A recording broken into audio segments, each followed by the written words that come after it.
just have a client that walked in. We good? You get another 10 grand, your brother will get out. From filmmakers Josh and Ben Safdie, the crime thriller Good Time explores New York City over the course of one adrenaline-filled night. We follow Connie, played by Robert Pattinson, in a race to save his brother. I remember the first time I read the first draft of the script and you were like, where? Like you just, normally if you read a lot of scripts, like you're just within 5 pages, you're like, yeah, okay, I can kind of see where this is going. But on this, like it's like sequence after sequence, you're like, what is going on? And then like halfway through the movie, it's just another, like, it just suddenly turns into a different genre as well as everything else. I'm always attracted to danger in some way, so the idea of making a movie, a genre movie that actually truly feels dangerous, like you don't know what's going to happen. Someone said to me last night that they thought that at any point the real police were just going to come into the movie and like arrest somebody. And I wasn't really sure what he meant by that. Yeah, I was literally just like, was he talking about us or talking about the character? Yeah. So I told you about my brother, yeah? Something happened.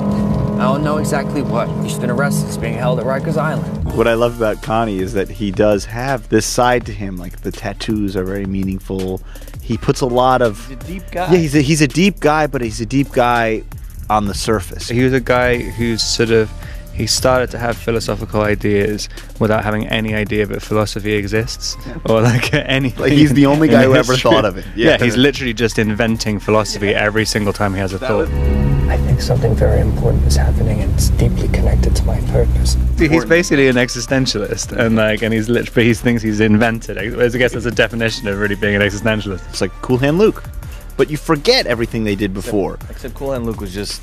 He was a cool guy. He was a cool guy, but he was in jail for I guess he was in jail for the parking meters and stuff. But the other guys, the other guys at the jail, you don't know what they were in there for, you know?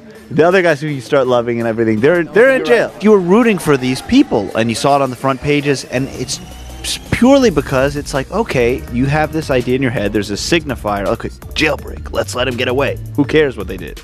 And then here, it doesn't matter that he's the one who got his brother in trouble. He's trying to get his brother out of jail. So you immediately, your brain checks off and is like, forget that he got him in jail in the first place, you know? Next. You're incredible. Do you understand? Yeah.